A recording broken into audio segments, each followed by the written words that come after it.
But हमने interference की बात की थी, इंटरफेरेंस ऑफ लाइट। इसमें हमने एक तो रिजल्टेंट एम्पलीट्यूड कैलकुलेट किया था, आर जो है that is equal to square root of A square plus b square plus 2ab cos phi. जो रिजल्टेंट इंटेंसिटी निकाली थी उसका फॉर्मूला क्या था, I1 plus I2 plus 2√I1 I2 into cos phi. अभी हम देखेंगे आज पहले conditions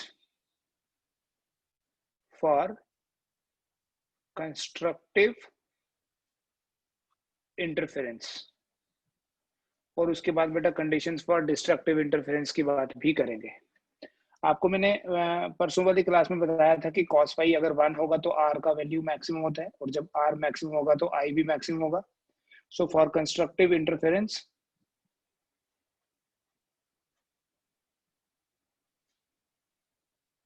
cos phi equals to 1। बेटा अगर cos फाई 1 है तो इसका मतलब फाई कितना होना चाहिए, 0 हो सकता है, यू नो cos 0 इज 1। 2 पाई हो सकता है, cos 2 पाई भी 1 होता है। 4 पाई हो सकता है, 6 पाई हो सकता है। याद है मैंने आपको ग्राफ बताया था cos वाला, उसमें बताया था कब वैल्यू प्लस 1 होती है। इसका मतलब 0, 2 पाई, 4 पाई, 6 पाई, इसको हम जनरली लिखेंगे 2n पाई। n जो है दैट कैन बी 0, 1, 2, 3, 4। ठीक है। फॉर कंस्ट्रक्टिव इंटरफेरेंस जो फेज डिफरेंस है दोनों के बीच में, it should be even multiple of pi. Even number हो गया ये आपके पास 2n, उसका मल्टीपल है पाई का। और अगर हम पाथ डिफरेंस की बात करें, we know the relation between phase difference and path difference. जो पाथ डिफरेंस होता है वो होता है lambda by 2 pi into phi. It means x is equal to lambda by 2 pi into phi की जगह लिख लेंगे 2n पाई। यहाँ से ये 2 पाई और ये 2 pi cancel, so x is equal to n lambda. So condition क्या बनी, देयरफॉर फॉर कंस्ट्रक्टिव इंटरफेरेंस जो पाथ डिफरेंस है ये वाला, n तो वही है देखो, path difference should be an integral multiple of lambda, और द फेज डिफरेंस ही है, और the phase difference should be an even multiple। Path difference जो है वो इंटीग्रल मल्टीपल होना चाहिए लैम्डा का, ये फेज डिफरेंस जो है that should be even multiple of pi. And ऐसे ही अगर हम बात करें डिस्ट्रक्टिव इंटरफेरेंस के लिए, तो for destructive interference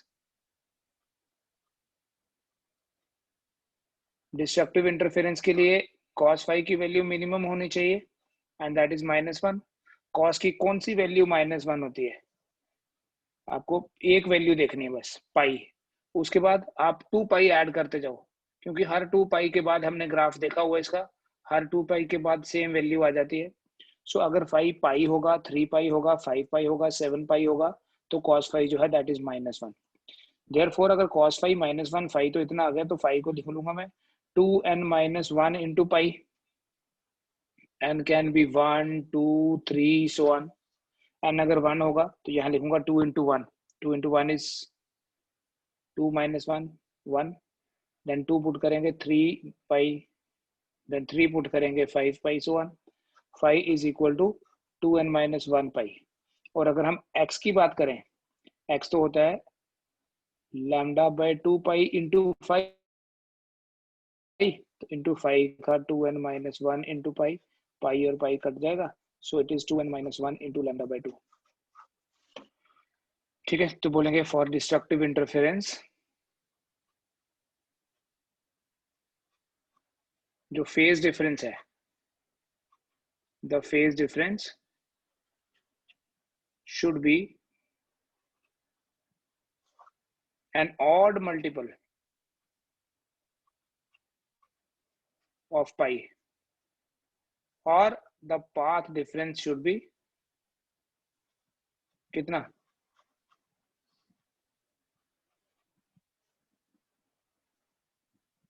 N odd multiple of lambda by 2, odd multiple of lambda by 2, odd multiple of pi. तो ये हमारे पास कंस्ट्रक्टिव और डिस्ट्रक्टिव इंटरफेरेंस की कंडीशंस आ गई। ये आपका YDSC का ही पार्ट है, YDSC में ही पूछा जाएगा। एक तो एक्सपेरिमेंटल डिटेल एक्सप्लेन करना है, और उन्हीं एक्सपेरिमेंटल डिटेल में आपको R और I का वैल्यू फाइंड करना है, वो हमने एक्सप्रेशन डिराइव कर लिया। और दूसरा, इसी में आपको ये देखना है कि कंस्ट्रक्टिव इंटरफेरेंस के लिए क्या होना चाहिए और डिस्ट्रक्टिव इंटरफेरेंस के लिए क्या होना चाहिए। सो यहाँ क्लियर है बिल्कुल, कंस्ट्रक्टिव इंटरफेरेंस के लिए cos फाई का वैल्यू मैक्सिमम होगा, ठीक है, और मैक्सिमम वैल्यू 1 होता है। सो वो कब होगा? जब फाई 0 है तब भी हो सकता है, फाई 2 पाई है तब भी हो सकता है, 4 पाई है तब भी, 6 पाई है तब भी हो सकता है, ठीक है। एंड फाई इन जनरल लिखेंगे तो इट विल बी 2n पाई। और अगर हम पाथ डिफरेंस की बात करें तो पाथ डिफरेंस और फेज डिफरेंस का रिलेशन हमने डिराइव किया हुआ है, that x is equal to lambda by 2 pi into phi.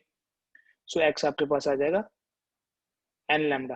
सो बोलेंगे फॉर कंस्ट्रक्टिव इंटरफेरेंस जो पाथ डिफरेंस है वो इंटीग्रल, ये इंटीग्रल हो गया क्योंकि ये -1 भी हो सकता है, ठीक है, n -1 -2 -3, हम तो वेव ऐसे बनाते हैं, actually it can be like this also on this side, integral multiple of lambda, या जो फेज डिफरेंस है it should be even multiple of pi. And destructive के लिए cos फाई की वैल्यू मिनिमम होनी चाहिए। आपको कुछ वैल्यूज तो याद रखनी पड़ेंगी, जैसे कि cos फाई हमें पता है 180 डिग्री पे -1 होता है, तो नेक्स्ट वाली वैल्यू कब -1 होता है? 2 पाई ऐड कर देना, नेक्स्ट वाली वैल्यू 2 पाई ऐड कर देना। इधर भी ऐसा ही था, जब आप एडिशन की बात करते हो, इसमें मैक्सिमम की बात करते हो 0 2 पाई, 4 पाई, 6 पाई। तो यहाँ पर भी अगर पाई पे आपको पता है वैल्यू -1 होती है, 3 पाई पे भी -1, 5 पे भी, तो फाई आ जाएगा 2n-1 इंटू पाई, ठीक है। और x आ जाएगा, तो 2n-1 is always odd number, you start from 1, अगर तो 2 into 1-1 will be equal to 1 pi, then 2 into 2-1 that is 3 pi, then 5 pi, ठीक है। 2n जैसे एक हमेशा इवन होगा ना, 2n-1, 2n+1 भी लिख सकते हैं, दैट इज ऑलवेज ऑड। तो ये हमारे पास कंडीशंस आ गई कंस्ट्रक्टिव और डिस्ट्रक्टिव इंटरफेरेंस की, ठीक है। उसके बाद बेटा हम बात करेंगे आज position of maxima and minima. Maxima किसको बोलते हैं? मैक्सिमा वो सिचुएशन या वो कंडीशन है जब कंस्ट्रक्टिव इंटरफेरेंस हुआ, this is the situation for maxima. मतलब जब मैक्सिमम ब्राइटनेस होगी, यहाँ पर आपको बताया था मैंने मैक्सिमम ब्राइटनेस के लिए फाई जो है वो 1 होना चाहिए, और मिनिमम जब -1 होगा, ठीक है। अब ये अगर हम YDSC से स्टार्ट करते हैं, ये हमारे पास 2 स्लिट्स हैं और ये बेटा स्क्रीन है, ठीक है। ये स्लिट है S1, ये स्लिट है S2, ठीक है। इन दोनों स्लिट्स के अगर हम सेंटर से एक पॉइंट आइडेंटिफाई कर लें तो हमें ये दिखेगा, देखो ध्यान से, कि इस S1 से जो लाइट आ रही है, O पॉइंट पे जो पहुंच रही लाइट है, S2 से जो लाइट O पॉइंट पे पहुंच रही है, ये दोनों सेम टाइम पे चलेंगी, क्योंकि यहाँ तो सेम टाइम पे आई थी, ये सिमेट्रिक होता है। ये हमारे पास है, यहाँ से लाइट गई, यहाँ से लाइट गई, ठीक है, सेम टाइम पे यहाँ पहुंची। सो एट पॉइंट ओ मतलब स्क्रीन के सेंटर में हमेशा ब्राइटनेस होगी, at the centre of screen always a brighter band is formed.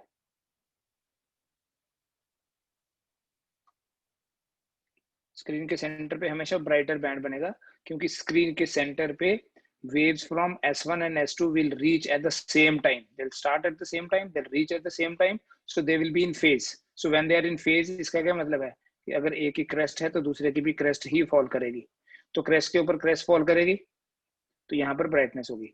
But किसी दूसरे पॉइंट पे, मान लो ये कोई पॉइंट है P, at some other point, यहाँ से वेव गई, यहाँ से वेव गई, तो ऑब्वियसली ये जो वेव S2 से यहाँ पहुंचेगी, it has travelled some extra distance, वो जो एक्स्ट्रा डिस्टेंस है बेटा उसको हम पाथ डिफरेंस बोलेंगे। हम उस पाथ डिफरेंस को पहले ज्योमेट्रिकली कैलकुलेट करेंगे। ठीक है, मैं बताऊंगा कैसे करना है। अगर वो पाथ डिफरेंस n लैम्डा का फैक्टर हुआ, n लैम्डा के जैसा हुआ, तो इसका मतलब वो कंस्ट्रक्टिव इंटरफेरेंस को रिप्रेजेंट कर रहा है पॉइंट। और अगर वो path difference 2n-1 lambda by 2 हुआ, तो इसका मतलब वो डिस्ट्रक्टिव इंटरफेरेंस है। ठीक है, ये हम कैलकुलेट करेंगे। ये मेरी अगर स्क्रीन है, स्क्रीन के सेंटर पे जो लाइट वेव्स आएंगी from S1 and S2, they will reach in same phase.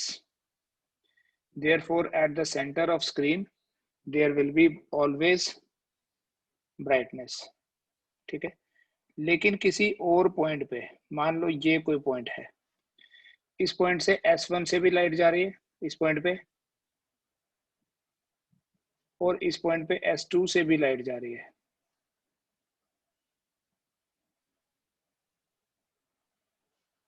ठीक है, ये पॉइंट P है। Suppose this point P is at a distance x from the center of screen, which is point O. अब obviously इस figure के accordingly जो ये point P है, ये पॉइंट P S1 से पास है लेकिन S2 से दूर है, तो at point P there will be path difference between the waves reaching from S1 and S2। तो पाथ डिफरेंस कैलकुलेट करने के लिए हम क्या करेंगे, यहां से परपेंडिकुलर ड्रॉ करेंगे। ये मान लो n है, तो S2n जो है, देखो इसके आगे बराबर है, S2n is the path difference, S2n is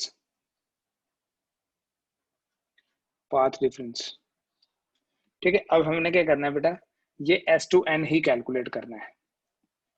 जैसे यहां से मैंने बनाया है स्क्रीन के सेंटर से, ये चीज मैं अगर इधर भी आपको दिखा दूं, ये समझना बेटा एक चीज, अगर बेटा ये वाला एंगल थीटा है तो ये भी थीटा होगा। ठीक है, इतना सा पॉइंट समझो, हमारा एनालिसिस इजी हो जाएगा। इस तरह से देखना, ये S1 है सपोज और ये S2 है और हमारा ये पॉइंट है O।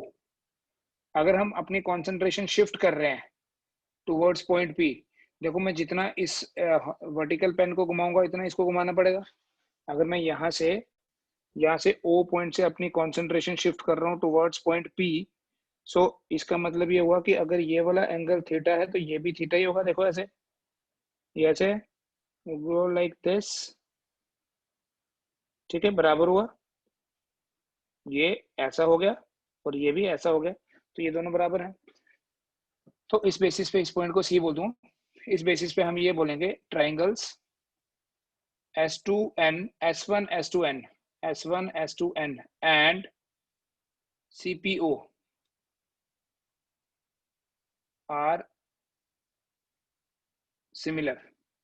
ये ट्राइंगल सिमिलर होने के कारण हम ये बोल सकते हैं कि कॉरस्पॉन्डिंग साइड्स की जो रेशियो है वो बराबर होगी। मान लेते हैं बेटा दोनों स्लिट्स के बीच का जो डिस्टेंस है दैट इज स्मॉल d, और स्लिट्स और स्क्रीन के बीच का जो डिस्टेंस है दैट इज कैपिटल D। तो हम बोलेंगे ये दो ट्राइंगल्स अगर मैं यहाँ बना दूं आपको समझाने के लिए, ऐसे S1 S2 n, n पे परपेंडिकुलर है, S1 पे थीटा है और S2 ऐसे है, और इस तरह से दूसरी ट्राइंगल मेरी थोड़ी बड़ी है, C पे एंगल है थीटा, O 90 डिग्री और ये point P। Triangles S1 S2n and CPO are similar. तो यहाँ बेटा देखो S2n, हमने S2n ही तो कैलकुलेट करना है तो यही लेते हैं पहले। Therefore S2n divided by OP is equal to S1 S2 divided by CP, S1 S2 divided by CP। ठीक है, मतलब perpendicular by perpendicular, hypotenuse by hypotenuse, similar triangles की रेशियो है ये। दिस मीन्स कि हमारा जो S2n है that is equal to OP by CP into S1 S2. So S2n is equal to S2n is equal to OP. OP is X divided by CP. अभी मैं CP रहने दूंगा इसको. S1 S2 is D. ठीक है, देखिए एक इसमें अप्रोक्सीमेशन है. अगर ये पॉइंट P बड़ी दूर होगा ऐसे, if point P is very far away, या पॉइंट P बोल दो, if screen बोल सकते हैं, if screen is very far away from the slits, तब जो हमारा CP होगा वो अप्रोक्सीमेटली CO के ही बराबर हो जाएगा. जब ये यहाँ से बजाय मान लो 2 मीटर दूर है यहाँ से, ठीक है, तो CP और CO अप्रोक्सीमेटली बराबर होंगे. जब CP और CO अप्रोक्सीमेटली बराबर होंगे तो S2n क्या होगा, X by CP. CP की जगह आ गया CO तो D है इंटू स्मॉल d.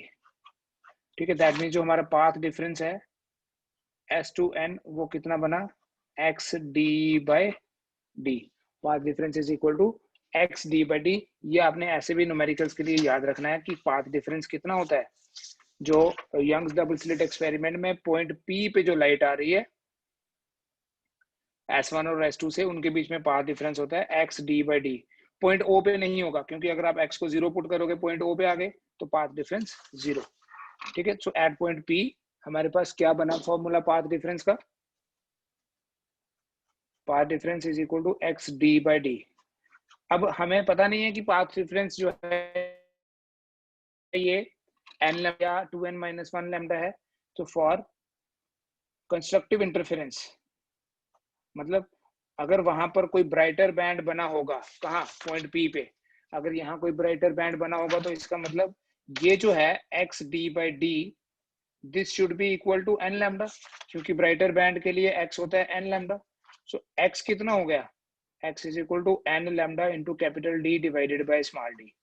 ये पोजीशंस आ गई, इसकी पोजीशंस आ गई है, ये पोजीशंस आ गई कंस्ट्रक्टिव इंटरफेरेंस की. इन पोजीशंस पे, इन पॉइंट्स पे ब्राइटर बैंड बनेगा, इन पॉइंट्स पे इंटेंसिटी मैक्सिमम होगी. अब ये पॉइंट्स हम लोकेट कैसे करेंगे, n के बेसिस पे. ठीक है, हम n 0 पुट कर सकते हैं, 1 पुट कर सकते हैं, तो ऐसे बोलेंगे देयरफॉर, आपको पता है यहाँ n 0 1 2 3 कुछ भी हो सकता है. Therefore the brighter bands are formed at x equal to 0, n की वैल्यू 0 पुट कर दो, 1 पुट करेंगे lambda d by d, 2 lambda d by d, so on 3 lambda d by d. and for destructive interference अगर मैं बात करूं, for destructive interference x d by d equals to 2n minus 1 into lambda by 2. ठीक है, destructive interference के लिए देखो path difference क्या होता है, 2n minus 1 lambda by 2. so what is x, x is equal to 2n minus 1 lambda d by 2d. तो darker bands कहाँ बनेंगे, x तो डिस्टेंस है ना, therefore हम बोलेंगे darker bands are obtained at, therefore darker bands are obtained at x equal to 1 put किया तो lambda d by 2d, 2 put किया तो 3 lambda d by 2d, 3 put किया तो 3 to the 6 minus 1 5 lambda d by 2d, so on. अगर आप ध्यान से देखेंगे ना, ब्राइटर बैंड कहाँ बने, 0 पे, 0 मतलब सेंटर पे, फिर lambda d by d पे. मान लो lambda d by d जो है वो a के बराबर है, तो पहला ब्राइटर बैंड कहाँ बना, a डिस्टेंस पे, a some meter, some centimeter, some millimeter, this is 2a. But अगर आप यहाँ देखो lambda d by d को हमने a पुट किया तो दिस इज a by 2. इसका मतलब यहाँ से यहाँ a है लेकिन बीच में a by 2 भी आया, तो ये भी ब्राइटर, ये भी ब्राइटर, बट ये डार्कर. ठीक है, उसके बाद देखो ये 1 lambda d by 2 है, d by d है जिसको हमने a बोला है, ये 2 है, but here it is 1.5 3 by 2. so in between these two there is this darker band. that is why हम ये बोलते हैं between any two successive darker bands there is a brighter band.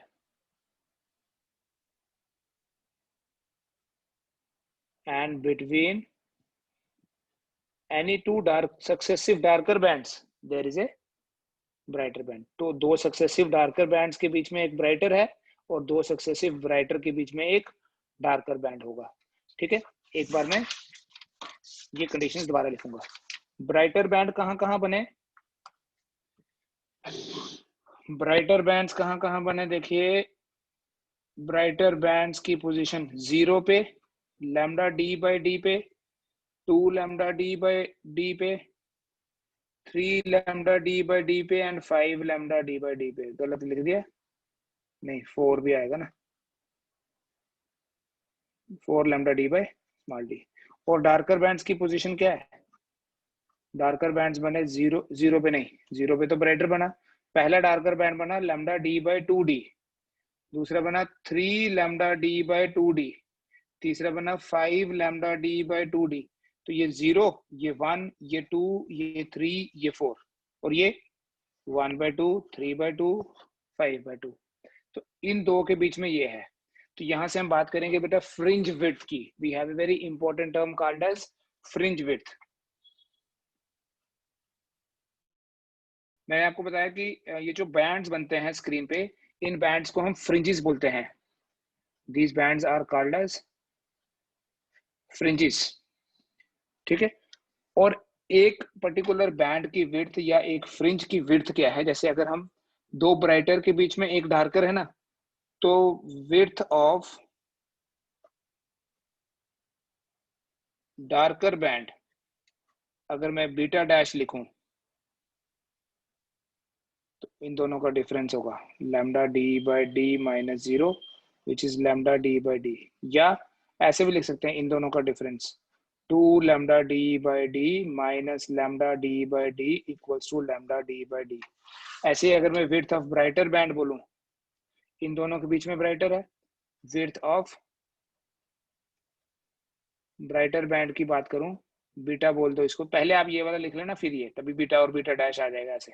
Otherwise कोई फर्क नहीं पड़ेगा. देखना 3 lambda d by 2d minus lambda d by 2d. 3 minus 1 is 2, so 2 lambda d by 2d, 2 cancel.